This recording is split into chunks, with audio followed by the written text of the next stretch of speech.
Aapki ಅದಾಲತ್ನಲ್ಲಿ film star Anil Kapoor ಅವರ ಮೇಲಿರುವ ಆರೋಪವೆಂದರೆ ಇವರು ಎಲ್ಲರನ್ನೂ ಬೋರ್ ಮಾಡುತ್ತಾರೆ ಎಂಬುದು.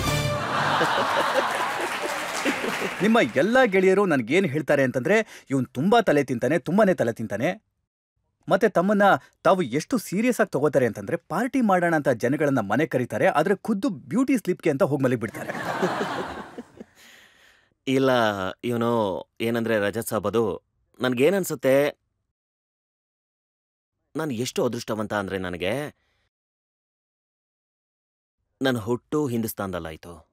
ಇದಕ್ಕಿಂತ ಒಳ್ಳೆ ದೇಶನೇ ಇಲ್ಲ. ಮತ್ತೆ ನಾನು ಎಷ್ಟು ಅದೃಷ್ಟವಂತ ಅನ್ಕೋತೀನಿ ಅಂದ್ರೆ, ನಮ್ಮ ತಂದೆ ತಾಯಿ ಅವರು ನನಗೆ ಪ್ರತಿಯೊಂದು ಕೊಟ್ರು. ಮತ್ತು ನನಗೆ ಒಬ್ಳು ಒಳ್ಳೆ ಹೆಂಡತಿ ಸಿಕ್ಕಿದ್ಲು. ಅವಳು ನನ್ನ ಫ್ರೆಂಡ್ ಆಗಿದ್ಲು. ಆಮೇಲೆ ನನ್ನ ಗರ್ಲ್ ಫ್ರೆಂಡ್ ಆದ್ಲು.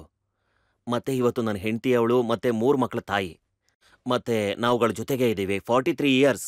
40 ಮತ್ತೆ 3 ಎಷ್ಟಾಯ್ತು ಹೇಳಿ? 43.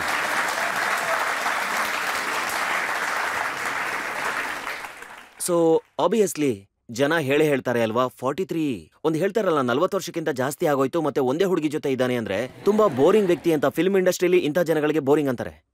ನನ್ಗೇನು ಹೇಳಿದ್ರು, ಗುರು ನೀನು ಮದ್ವೆ ಮಾಡ್ಕೋಬೇಡ, ಮದ್ವೆ ಮಾಡ್ಕೊಂಡ್ರೆ ಏನಾಗುತ್ತೆ ಅಂದ್ರೆ ಬ್ಯಾಚುಲರ್ ಆಗಿದ್ರೆ ಸ್ವಲ್ಪ ಕ್ರೇಜ್ ಇರುತ್ತೆ, ಹುಡುಗಿರಲ್ಲಿ ಕ್ರೇಜ್ ಇರುತ್ತೆ. ಇಲ್ಲ ನೀನು ಫಿಲ್ಮ್ ಓಡಲ್ಲ, ಇಲ್ಲಿ ನೀನು ರೊಮ್ಯಾಂಟಿಕ್ ಫಿಲ್ಮ್ ಮಾಡ್ತಿದ್ಯಾ ಮತ್ತೆ ಮದ್ವೆ ಮಾಡ್ಕೋತಿದ್ಯಾ. ಅದಕ್ಕೆ ನಾನಂದೆ ಇವರೆಲ್ಲರೂ ಮಾಡ್ಕೋಬೇಡ ಅಂದ್ರೆ ನಾನು ಗ್ಯಾರಂಟಿ ಮಾಡ್ಕೋತೀನಿ. ಮತ್ತೆ ಸ್ನೇಹಿತರೆ ರಜತ್ ಅವರೇ, ನಾನು ಮದುವೆ ಮಾಡ್ಕೊಂಡೆ. ಮತ್ತು ನಾನು ಯಾವತ್ತು ಮದುವೆ ಆದ್ನೋ ಆವತ್ತಿಂದ I have never look back. ಮತ್ತೆ ನನ್ನ ಮನೇಲಿ ಔತಣಗಳು ನಡೆಯೋದು, ಪಾರ್ಟೀಸ್ ನಡೆಯೋದು, ನಾನು ಎಲ್ಲರನ್ನೂ ಕರಿತಿದ್ದೆ. ಎಲ್ಲರೂ ನನ್ನ ಮನೆಗೆ ಬರ್ತಿದ್ರು.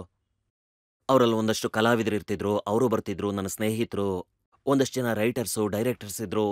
ಸೊ ಇಡೀ ರಾತ್ರಿ ಪಾರ್ಟಿಗಳು ನಡೀತಾನೆ ಇರ್ತಿತ್ತು. ಆದರೆ ನಾನು 10:30, 11, 11:30ಗೆ ನನಗೆ ನಿದ್ರೆ ಬರ್ತಿದ್ದ ಹಾಗೆ ಹೋಗಿ ಮಲ್ಕೊಂಡ್ಬಿಡ್ತಿದ್ದೆ. ಅವ್ರು ಬೆಳಿಗ್ಗೆವರೆಗೂ ಕೂತಿರ್ತಿದ್ರು. ಮತ್ತೆ ನಾನು ಬೆಳಿಗ್ಗೆ ಎದ್ದು ಫ್ರೆಶ್ ಆಗಿ ಶೂಟಿಂಗ್ ಹೋಗ್ತಿದ್ದೆ. ಅವರಲ್ಲಿ ಎಷ್ಟು ಜನ ಗೊತ್ತಾ ಸರ್, ಅವ್ರೇನು ಹೇಳ್ತಿದ್ರು ಅಂದರೆ ನಾವು ಹೋಗಿ ಮಲ್ಕೋಬೇಕಿತ್ತು ಅಂತ. ಯಾಕಂದರೆ ನನಗೇನನ್ಸುತ್ತೆ ಅಂದರೆ, ನಮಗೆ the sleep is very very important because you are facing the camera. ನೀವು ಕ್ಯಾಮರಾ ಫೇಸ್ ಮಾಡ್ತೀರಾ. ಸೊ ಎಲ್ಲೋ ಒಂದ್ ಕಡೆ ನೀವು ಚೆನ್ನಾಗಿ ಮಲಗಿದ್ರೆ ತಾನೇ ನೀವು ಫ್ರೆಶ್ ಆಗಿ ಕಾಣೋದು, ಎಕ್ಸರ್ಸೈಸ್ ಮಾಡೋಕ್ಕಾಗೋದು. ನೀವು ಇಡೀ ರಾತ್ರಿ ಎದ್ದಿದ್ರೆ, ಹೆಂಡ ಕುಡಿತಿದ್ರೆ, ಸಿಗರೇಟ್ ಸೇತಿದ್ರೆ ಬೆಳಿಗ್ಗೆ ಅದು ನಿಮ್ಮ ಮುಖದಲ್ಲಿ ಬರ್ದೇ ಇರುತ್ತಾ? ಇವತ್ತು ನಾನು ಹೆಂಗ ಕಾಣ್ತೀನಿ ಅಂತ ಹೇಳ್ತಾರೆ. ಯಾಕಂದ್ರೆ ಹಿಂದೆ ನಾನು ತುಂಬಾ ಬೋರಿಂಗ್ ಲೈಫ್ ಲೀಡ್ ಮಾಡಿದ್ದೀನಿ. ಅವರು ತುಂಬಾ ಮಜಾ ಮಾಡಿದ್ರು, ತುಂಬಾ ಎಂಜಾಯ್ ಮಾಡಿದ್ರು, ಕ್ರೇಜ್ ಇತ್ತು, ಅದಿತ್ತು ಇದಿತ್ತು ಅಂತೆಲ್ಲ. ಬಟ್ ಐ ಫೀಲ್ ನೀವು ಉದ್ದ ರೇಸಲ್ಲಿ ಓಡಬೇಕು ಅಂತಿದ್ರೆ ಇದನ್ನೆಲ್ಲ, ಈ ವಿಷಯಗಳನ್ನೆಲ್ಲ ನೀವು ಸ್ಯಾಕ್ರಿಫೈಸ್ ಅರ್ಥ ಏನಂತಂದ್ರೆ, ಯಾರೋ ಒಬ್ರು ಸಂಜಯ್ ದತ್ ಮೇಲೆ ಒಂದು ಫಿಲ್ಮ್ ಮಾಡ್ತಿದ್ದಾರೆ, ಯಾರೋ ನಿಮ್ಮ ಲೈಫ್ ಮೇಲೆ ಒಂದು ಫಿಲ್ಮ್ ಮಾಡ್ತಾರೆ. ಯಾರು ಮಾಡೋದಿಲ್ಲ. ನನ್ನ ಲೈಫ್ ಮೇಲೆ ಏನ್ ಫಿಲ್ಮ್ ಮಾಡ್ತಾರೆ? ತುಂಬಾ ಬೋರಿಂಗ್ ಫಿಲ್ಮ್ ಆಗುತ್ತಲ್ಲ. ಕಾಂಟ್ರವರ್ಸಿನೇ ಇಲ್ವಲ್ಲ, ಯಾವ ಕಾಂಟ್ರವರ್ಸಿನೂ ಇಲ್ಲ, ಯಾವುದೇ ಪ್ರೀತಿ ಪ್ರೇಮ ಇತ್ಯಾದಿ ಕಥೆಗಳೂ ಇಲ್ಲ. ಏನಾದ್ರೂ ಮಾಡೋಣ, ನನ್ಗನ್ಸುತ್ತೆ ಏನಾದ್ರೂ ಮಾಡ್ಲೇಬೇಕು ಅಂತ. I am still Young.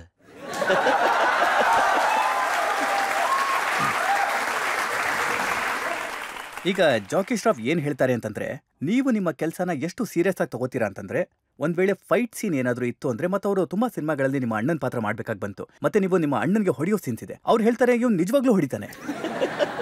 ಈ ನನ್ನ ಹೆಸರನ್ನ ಜಾಕಿ ಗುಲ್ಶನ್ ಗ್ರೋವರ್ ಏನ್ ನನ್ನ ಆಪ್ತ ಸ್ನೇಹಿತರಿದ್ದಾರೆ ಅಂದ್ರೆ, ನಾವೆಲ್ಲರೂ ನಮ್ಮ ಕರಿಯರ್ ಒಟ್ಟಿಗೆ ಶುರು ಮಾಡಿದ್ದು. ಇವರುಗಳೇ ನನ್ನ ಹೆಸರು ಹಾಳು ಮಾಡಿದ್ರು. ಗುಲ್ಶನ್ ಗ್ರೋವರ್ ಅಂತ ನನಗೆ ಹೇಳ್ತಿದ್ರು, ಇವನ್ ಜೊತೆ ಫೈಟ್ ಸೀನ್ ಏನಾದ್ರೂ ಇದ್ರೆ ನಾನು ಎಲ್ರಿಗೂ ಜಂಡು ಬಾಂಬ್ ತಗೊಂಡು ಹೋಗಕ್ಕೆ ಹೇಳ್ತೀನಿ ಅಂತ. ಇಲ್ಲ ಹಂಗಿಲ್ಲ. ಮ್ಯಾಟರ್ ಆಫ್ ಫ್ಯಾಕ್ಟ್ ನಂಗೆ ಏನನ್ಸುತ್ತೆ ಅಂದ್ರೆ, ಅದು ಫೈಟ್ ಇರಲಿ, ಅದು ಸೀನೇ ಇರಲಿ, ಇಲ್ಲ ಅದು ಫಿಲ್ಮಲ್ಲಿ ಅದೇನೇ ಆಗಿರಲಿ, ನಾನು ಏನಂದ್ರೆ ಒಂದು ಸ್ವಲ್ಪ ಸರಿಯಾಗಿರ್ಲಿ ಅಂತ ಇಷ್ಟಪಡ್ತೀನಿ. ಸೊ ಒಂದು ಸ್ವಲ್ಪ ಜಾಸ್ತಿನೇ ರಿಹರ್ಸಲ್ ಮಾಡಿಸ್ತೀನಿ. ಒಂದು ಕತೆ ಹೇಳ್ತೀನಿ ನಿಮಗೆ, ಚಿಕ್ಕ ಕತೆನೇ. ನಾನು ವೆಲ್ಕಮ್ ಶೂಟಿಂಗ್ ಮಾಡ್ತಿದ್ದೆ, ಡೆಸರ್ಟಲ್ಲಿ ಶೂಟಿಂಗ್ ಮಾಡ್ತಿದ್ವಿ. ಮತ್ತೆ ಫ್ಯಾನ್ಸ್ ಹಾಕಿದ್ರು, ಮತ್ತೆ ಬಿಸ್ಲಿತ್ತು. ಸೊ ನಾನ್ ಸಾಬಿದ್ರು, ಅಲ್ಲಿ ಡಿಂಪಲ್, ನಸರುದ್ದೀನ್ ಶಾ ವಗೈರಾ. ಲೋ ಈ ಫ್ಯಾನ್ ಕಮ್ಮಿ ಮಾಡ್ರಲ್ಲೋ, ಮಗಂದು ಹೊಗೆ ಹೇಳ್ತಾ ಇದೆ, ಧೂಳು ಹೇಳ್ತಿದೆ, ಇರಿಟೇಟ್ ಆಗ್ತಿದೀವಿ ಅಂತೆಲ್ಲ. ಅಷ್ಟರಲ್ಲಿ ನಾನೆಲ್ಲೋ ಇದ್ದೆ, ಹೊರಗೋಗಿದ್ದೆ, ಅಲ್ಲಿಗೆ ಬಂದೆ ನಾನು. ಸೊ ನಾನು ನೋಡ್ದೆ, ಯಾಕೋ ಸ್ವಲ್ಪ ಫ್ಯಾನ್ ಸ್ಲೋ ಇದೆ ಅಂತ ಅನಿಸ್ತು. ನಾನಂದೆ, ಲೋ ಫ್ಯಾನ್ ಜೋರಾಗಿ ಹಾಕ್ರೋ ಅಂತ.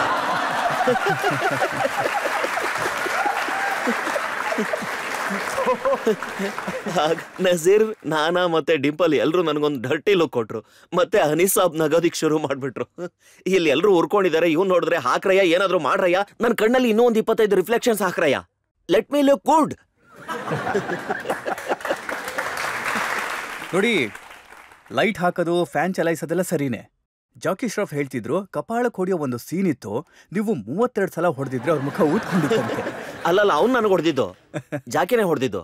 ಅವನು ನನ್ನ ಕಪಾಳಕ್ಕೆ ಸಾಫ್ಟ್ ಆಗಿ ಹೊಡ್ದ. ಆಗ ಅಲ್ಲ ಗುರು, ಏನ್ ಮಾಡ್ತಿದ್ಯಾ ಗುರು, ಆ ಫೀಲೇ ಬರ್ತಿಲ್ಲ, ನೀನು ಹೊಡಿ ಅಂದೆ. ನಿಜವಾಗ್ಲೂ ಹೊಡಿಲ್ಲ ಅಂದ. ಹ್ಞೂ ಅಂದೆ. 20-30 ಸಲ ಹೊಡೆದ್ಬಿಟ್ಟ ಅವನು. ಆದ್ರೆ ಶಾರ್ಟ್ ಚೆನ್ನಾಗಿ ಬಂತು. ಬೇಟನಲ್ಲಿ ಒಂದು ಸೀನ್ ಇತ್ತು. ಅದ್ರಲ್ಲಿ ನೀವು ನಿಮ್ಮನ್ನ ಒಂದು ಮೆರಿಗೋ ರೌಂಡ್, ದೊಡ್ಡ ಜೈಂಟ್ ವೀಲ್ ಏನಿರುತ್ತೆ ಅದ್ರ ಮೇಲೆ ಕಟ್ಕೊಂಡಿದ್ರಂತೆ. ಮತ್ತೆ ಮಾಧುರಿ ದೀಕ್ಷಿತ್ ತುಂಬಾ ಅಪ್ಸೆಟ್ ಆಗ್ಬಿಟ್ಟಿದ್ರಂತೆ. ಏನ್ ಮಾಡ್ತಾ ಇದ್ದಾರೆ ಅಂತ. ಸರ್, ನಾನಿವತ್ತು ಆ ರಹಸ್ಯ ಹೇಳಿಬಿಡ್ತೀನಿ. ನಾನಲ್ಲಿ ಕಷ್ಟ ಏನೋ ಪಡ್ತಿರ್ಲಿಲ್ಲ. ಮಾಧುರಿನ ಇಂಪ್ರೆಸ್ ಮಾಡೋದಕ್ಕೆ ಪ್ರಯತ್ನ ಮಾಡಿ.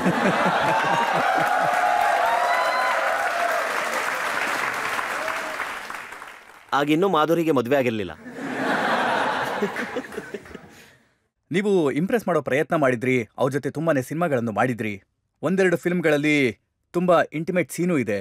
ಇಷ್ಟೆಲ್ಲ ಆದ್ರೂ ಸಹ ಯಾವುದೇ ಸ್ಕ್ಯಾಂಡಲ್ ಆಗ್ಲಿಲ್ಲ. ಅದಕ್ಕೆ ನಾನು ಹೇಳಿದ್ದು ಇನ್ನೂ ಟೈಮ್ ಇದೆ, ಪಿಕ್ಚರ್ ಅಭಿ ಬಾಕಿ ಹೈ, ಈಗಲೂ ಮಾಡ್ಬೋದು.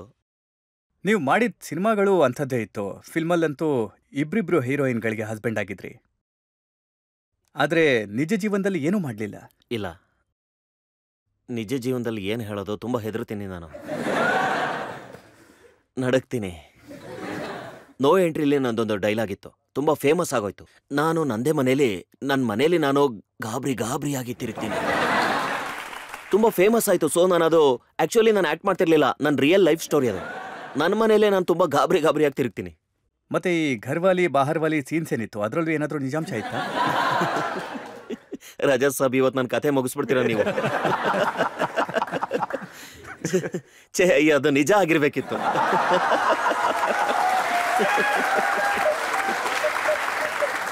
ಆದ್ರೆ ತನ್ನನ್ನು ತಾನು ಇಷ್ಟೊಂದು ಸೀರಿಯಸ್ ಆಗಿ ತಗೊಳ್ಳುವಂತ ಒಬ್ಬ ಆಕ್ಟರ್, ಮತ್ತೆ ಸೆಟ್ಟಲ್ಲಿ ಯಾರಿಗೂ ತಮಾಷೆ ಮಾಡಕ್ ಬಿಡದೇ ಇರೋನು, ಅವನು ಹೇಗೆ ಕಾಮಿಕ್ ರೋಲ್ ಮಾಡ್ತಾನೆ ಅಂತ ಜನ ನಿಮ್ಮ ಮಾತು ಕೇಳಿ ನೋಡಿ ನಗಾಡ್ತಾರೆ.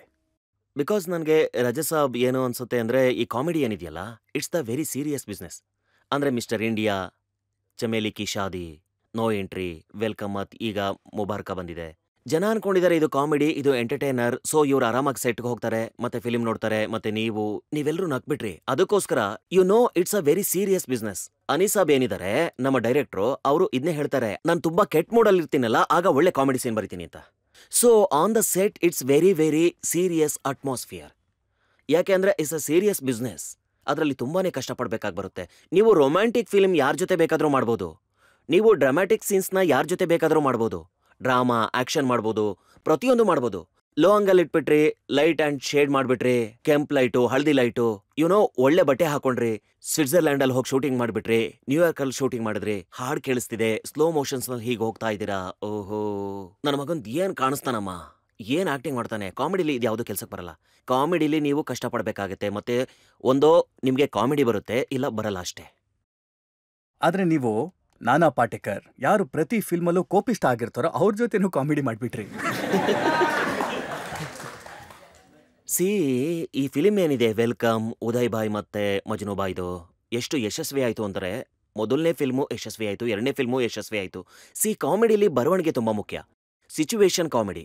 ಸೊ ನಾನು ಮತ್ತೆ ನಾನಾ ಅಂತೂ ಪಿಕ್ಚರ್ ಅಲ್ಲಿ ಸೀರಿಯಸ್ ಆಗಿರ್ತೀವಿ. ನನ್ನ ಕ್ಯಾರೆಕ್ಟರ್ ಒಂದು ಸ್ವಲ್ಪ ಓವರ್, ಎಕ್ಸ್ಟ್ರೋವರ್ಟ್, ಮತ್ತೆ ನಾನಾ ತುಂಬಾ ಸೀರಿಯಸ್ ಮತ್ತೆ ಆಂಗ್ರಿ. ನಾವ್ ಎಲ್ಲಿದೀವೋ ಅದನ್ನ ಸೀರಿಯಸ್ ಆಗಿ ಮಾಡ್ತೀವಿ. ಸಿಚುವೇಶನ್ ಕಾಮಿಡಿ ಅದು. ಸೊ ಅದಕ್ಕೆ ನಾನ್ ಸಾಬ್ಗೆ ಯಾವ ತರ ರೋಲ್ ಬರ್ದಿದ್ದಾರೆ. ಮತ್ತೆ ನಾನ್ ಸಾಬ್ಗಂತೂ ತುಂಬಾ ದೊಡ್ಡ ಕಲಾವಿದ್ರು ಅವರು, ತುಂಬಾನೇ ಒಳ್ಳೆ ಆಕ್ಟರ್ ಅವರು. ಅಂತ ಆಕ್ಟರ್ ಇರೋರೇ ಕಮ್ಮಿ ಹಿಂದೂಸ್ತಾನದಲ್ಲಿ. ನಾನು ಆಗ್ಲೇ ದೊಡ್ಡ ಕಲಾವಿದ್ರ ಹೆಸರು ಹೇಳಿದ್ನಲ್ಲ, ಅವರಲ್ಲಿ ನಾನಾ ಪಾಟೇಕರ್ ಸಾಬ್ ಕೂಡ ಇದ್ದಾರೆ.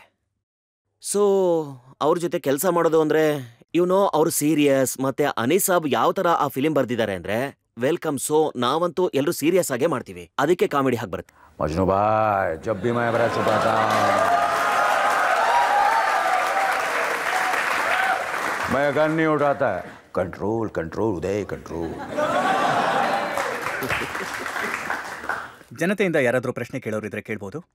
ಸರ್, ನಿಮ್ ಶುರುವಾತ್ ಹೇಗಿತ್ತು ಆಕ್ಟಿಂಗ್ ಅಲ್ಲಿ?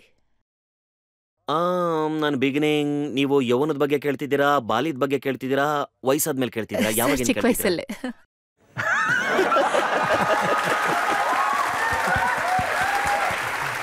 ನೋಡಿ ಇದಂತೂ ಒಳ್ಳೆ ಕಾಂಪ್ಲಿಮೆಂಟ್ಸ್. ನಿಮ್ಗಿನ್ನೂ ವಯಸ್ಸಾಗಿಲ್ಲ ಅಂತ ಅನ್ನೋದು. ಸರ್ ನೀವು ತುಂಬಾನೇ ಕ್ಯೂಟ್ ಆಗಿದ್ದೀರಾ. ಇಲ್ಲ ನಾನು ಥ್ಯಾಂಕ್ ಯು ಸೋ ಮಚ್. ನಾನು ಮೊದಲನೇ ಫಿಲಿಂ ಮಾಡಿದ್ದು ಅದು ಆಗ್ಲೇ ರಾಜಾ ಸಾಬ್ ಹೇಳಿದ್ರಲ್ಲ, ತೂ ಪಾಯಲ್ ಮೇ ಗೀತ್. ನಾನು ಮನೆಯಿಂದ ಓಡೋಗಿ ಅದರಲ್ಲಿ ಕೆಲಸ ಮಾಡಿದ್ದೆ. ಶಶಿ ಕಪೂರ್ ಜೂನಿಯರ್. ಆ ಫಿಲಿಂ ರಿಲೀಸ್ ಆಗ್ಲಿಲ್ಲ. ಸೊ ನಾನು ಮೊದಲನೇ ಸಲ ನಾನು ಕ್ಯಾಮ್ರಾ ಫೇಸ್ ಮಾಡಿದ್ದು 1977ನಲ್ಲಿ. ಅವತ್ತೇ ನಾನು ಮೊದಲನೇ ಸಲ ಕ್ಯಾಮ್ರಾ ಫೇಸ್ ಮಾಡಿದ್ದು. ಮತ್ತೆ ನನ್ನ ಫಿಲಿಂ ರಿಲೀಸ್ ಆಯ್ತು 1979ನಲ್ಲಿ. ಆ ಫಿಲಿಂ ಹೆಸರು ಹಮಾರೆ ತುಮಾರೆ. ಅಂದ್ರೆ ಹಮಾರೆ ತುಮಾರೆ, ಏಕ್ ಬಾರ್ ಕಹೋ, ಇದೆಲ್ಲ ಚಿಕ್ಕ ಚಿಕ್ಕ ಪಾತ್ರ. Sir you have done a tremendous job sir. Hats off to you. Thank you so much. ಆದ್ರೆ ಮಧ್ಯದಲ್ಲಿ ನೀವು ಕನ್ನಡದಲ್ಲೂ ಫಿಲ್ಮ್ ಮಾಡ್ಬಿಟ್ರಿ ಅಂತ ನಾನು ಕೇಳಿದ್ದೆ. ಇನ್ನೇನ್ ಮಾಡ್ಲಿ ಸರ್, ಬಾಂಬೆಲಿ ಯಾರು ಕೆಲಸನೇ ಕೊಡ್ತಿರ್ಲಿಲ್ಲ. ಸೊ ಆಕ್ಟಿಂಗ್ ಅನ್ನೋದು has no language. You understand? ನೀವು ಯಾವ ಭಾಷೆಲಾದ್ರೂ ಕೆಲಸ ಮಾಡ್ಬೋದು. ಮತ್ತೆ ನಾನು ತೆಲುಗು ಮಾಡಿದೆ, ನಾನು ತೆಲುಗು ಫಿಲಿಂ ಮಾಡಿದೆ, ನಾನು ಕನ್ನಡ ಫಿಲಿಂ ಮಾಡಿದೆ, ಮತ್ತೆ ಒಂದು ಮಲಯಾಳಂ ಫಿಲಿಂ ಗೆಸ್ಟ್ ಅಪಿಯರೆನ್ಸ್ ಆಗಿ ಮಾಡಿದೆ. ಅದಕ್ಕೆ ನಾನು ಇಂಗ್ಲೀಷಲ್ಲಿ ಫಿಲಿಂ ಮಾಡೋಕ್ಕಾಗಿತ್ತು. ಇಲ್ಲಾಂದ್ರೆ ಹೆದರ್ಕೊಂಡ್ಬಿಡ್ತಿದ್ದೆ. ಕೆಲವು ಇಂಗ್ಲಿಷ್ ಫಿಲಿಮಲ್ಲೂ ಕೆಲಸ ಮಾಡಿಬಿಟ್ಟೆ. ಯಾಕಂದ್ರೆ ನನಗನ್ಸುತ್ತೆ ಆಕ್ಟರ್ ಅಷ್ಟೇ. ಆ ಭಾಷೆ ಯಾವ ಭಾಷೆಲಾದ್ರೂ ಕೆಲಸ ಮಾಡ್ಬೋದು ಅವನು. ಈ ಮುಬಾರ್ಕ ಅನ್ನೋ ಫಿಲ್ಮಲ್ಲಿ ನೀವು ಸರ್ದಾರ್ಜಿ ಆಗಿದ್ರಲ್ಲ, ಮೊದಲನೇ ಸಲ ಯಾವ ಭಾಷೆನಲ್ಲಿ ಕೆಲಸ ಮಾಡಿದ್ರಿ ನೀವು? ಇಲ್ಲ. ಅದು ಇದೇನಿದೆ ನಮ್ಮ ರಜತ್ ಸಾಬ್, ಅದು ಏನಂದ್ರೆ ತುಂಬಾ ದೊಡ್ಡ ಆಕ್ಟರ್ಸ್ ಎಲ್ಲ ಸರ್ದಾರ್ ರೋಲ್ನ ತುಂಬಾ ಚೆನ್ನಾಗಿ ನಿಭಾಯಿಸಿದ್ದಾರೆ, ಸಖತ್ತಾಗಿ ಮಾಡಿದ್ದಾರೆ. ಧರಂಜಿ ಅವರು ಜೀವನ್ ಮೃತ್ಯುನಲ್ಲಿ ಮಾಡಿದ್ರು, ಸನ್ನಿ ಡಿಯೋಲ್ ಗದರಲ್ಲಿ ಮಾಡಿದ್ರು, ಮತ್ತೆ ಸಿಂಗಿಸ್ ಕಿಂಗ್ ಅಲ್ಲಿ ಅಕ್ಷಯ್ ಕುಮಾರ್ ಸಾಬ್ ಮಾಡಿದ್ರು, ಅಜಯ್ ದೇವ್ಗನ್ ಕೂಡ ಸನ್ ಆಫ್ ಸರ್ದಾರ್ ಅಲ್ಲಿ ಮಾಡಿದ್ರು. ಸೊ ನನಗೆ ಈ ರೋಲ್ ಆಫರ್ ಆದಾಗ ನಾನು ತುಂಬಾನೇ ತಲೆ ಕೆಡ್ಸ್ಕೊಂಡ್ಬಿಟ್ಟಿದ್ದೆ. ನಾನು ಹೇಗ್ ಮಾಡ್ಲಿ, ಏನ್ ಮಾಡ್ಲಿ, ಇಷ್ಟೆಲ್ಲ ಫಿಲಿಂ ಯಶಸ್ವಿ ಆಗ್ಬಿಟ್ಟಿದೆ. ಸೊ ನನಗೊಂದು ಗೊತ್ತಾಯ್ತು, ಈ ನನ್ನ ಪಾತ್ರ ಏನಿದೆ ಅವನು ಬ್ರಿಟಿಷ್ ಏಷಿಯನ್ ಅಂತ. ಇವನು ಹುಟ್ಟೇನೋ ಪಂಜಾಬ್ ಆಯ್ತು, ಆದ್ರೆ ಇವನು ಲಂಡನ್ ಅಲ್ಲಿರ್ತಾನೆ 30-35 ವರ್ಷಗಳಿಂದ. ಸೊ ಎಲ್ಲೋ ಒಂದ್ ಕಡೆ ಇದು first time I am playing A British Asian. ಮತ್ತೆ ನನಗೇನನ್ಸುತ್ತೆ, ಹಿಂದೂಸ್ತಾನಿ ಪರದೆ ಮೇಲೆ ನಾನು ನಾಲೆಜ್ ಇರೋ ಮಟ್ಟಿಗೆ ಇವತ್ತಿನ ತನಕ ಬ್ರಿಟಿಷ್ ಏಷಿಯನ್ ಸರ್ದಾರ್ ಯಾರು ಪ್ಲೇ ಮಾಡಿಲ್ಲ, ಎಸ್ಪೆಷಲಿ ಒಬ್ಬ ಲೀಡಿಂಗ್ ಮ್ಯಾನ್ ಆಗಿ. ಸೊ ದಟ್ಸ್ ವಾಟ್ ನನಗೆ ಎಕ್ಸೈಟಿಂಗ್ ಅನಿಸ್ತು. ಮತ್ತೆ ಅನೀಸ್ ಸಾಹೇಬ್ರು ತುಂಬಾ ಒಳ್ಳೆ ಫಿಲ್ಮ್ ಮಾಡಿದ್ದಾರೆ. ಮನೆಯವರೆಲ್ಲ ಒಟ್ಟಿಗೆ ಕೂತ್ ನೋಡ್ಬೋದು, ಇಡೀ ಕುಟುಂಬದವರೆಲ್ಲರೂ, ಮುದುಕರು ನೋಡ್ಬೋದು, ಮಿಡಲ್ ಏಜು ನೋಡ್ಬೋದು, ಯೂತ್ ಕೂಡ ನೋಡ್ಬೋದು, ಎಲ್ಲರೂ ಕೂತು ನೋಡ್ಬೋದು. ಯಾವುದೇ ಡಬಲ್ ಮೀನಿಂಗ್ ಡೈಲಾಗ್ಸ್ ಇಲ್ಲ. It's a very neat and clean family film, ನಿಮ್ ಶೋ ತರನೇ. ರಜಾ ಸಾಬ್, ನೀವು ಇಲ್ಲಿ ನಿಂತಿದ್ದೀರಿ ಅಂತ ನಾನು ಹೇಳ್ತಿಲ್ಲ, ಮನ್ಸಾರೆ ಇದನ್ನ ಹೇಳ್ತಿದ್ದೀನಿ. ನೀವು ಚಾನೆಲ್ಸ್ನ ಸ್ವ್ಯಾಪ್ ಮಾಡ್ತಾ ಇರ್ತೀರಾ, ಅಲ್ಲಿಂದ ಇಲ್ಲಿಗೆ ಹೋಗ್ತಿರ್ತೀರಾ. ನೀವು ಅದು ಸೈಂಟಿಸ್ಟ್ ಆದ್ರೂ ಆಗಿರ್ಲಿ, ಇಲ್ಲ ಕಿಚನ್ ಅಲ್ಲಾದ್ರೂ ಆಗಿರ್ಲಿ, ಎಲ್ಲೇ ಇರ್ಲಿ, ಅಂದ್ರೆ ಎಲ್ಲಿ ಬೇಕಾದ್ರೂ ಇರ್ಲಿ, ಫ್ಯಾಕ್ಟ್ರಿಲಿರ್ಲಿ, ಎಲ್ಲಾದ್ರೂ ಇರ್ಲಿ, ಅಂದ್ರೆ ಇದು ಎಲ್ಲ ನೋಡ್ತಾ ಇರ್ತಾರೆ. ಮತ್ತೆ ನಿಮ್ಮ ಆಪ್ಗೆ ಅದಾಲತ್ ಬರ್ತಿದ್ದ ಹಾಗೆ ರಜತ್ ಶರ್ಮಾ ಟಪ್ ಅಂತ ಇದೆಲ್ಲ ಚೇಂಜ್ ಮಾಡಿ ಅಲ್ಲಿಗೆ ಬಂದ್ಬಿಡ್ತಾರೆ. Because everybody can watch. ನೀವು ಈ ಮಾತು ಹೇಳಿದ್ದು ನನ್ನ ಮಟ್ಟಿಗೆ ತುಂಬಾ ದೊಡ್ಡ ಹೆಮ್ಮೆ. ಅಂದ್ರೆ ಎಷ್ಟು ದೊಡ್ಡ ಕರಿಯರ್ ನಿಮ್ದು, ಎಷ್ಟೊಂದು ಕೆಲಸ ಮಾಡಿದ್ದೀರಾ ನೀವು, ನಿಮ್ಮನ್ನ ಎಷ್ಟು ಎಸ್ಟಾಬ್ಲಿಷ್ ಮಾಡ್ಕೊಂಡ್ರಿ. ಆದ್ರೆ ನನ್ನ ಆರೋಪಗಳು ಇನ್ನೂ ಬಾಕಿ ಇದೆ. ಏನ್ ಹೀಗೆ ಹೇಳ್ಬಿಟ್ರಿ? ಇನ್ನೂ ಬಾಕಿ ಇದೆ.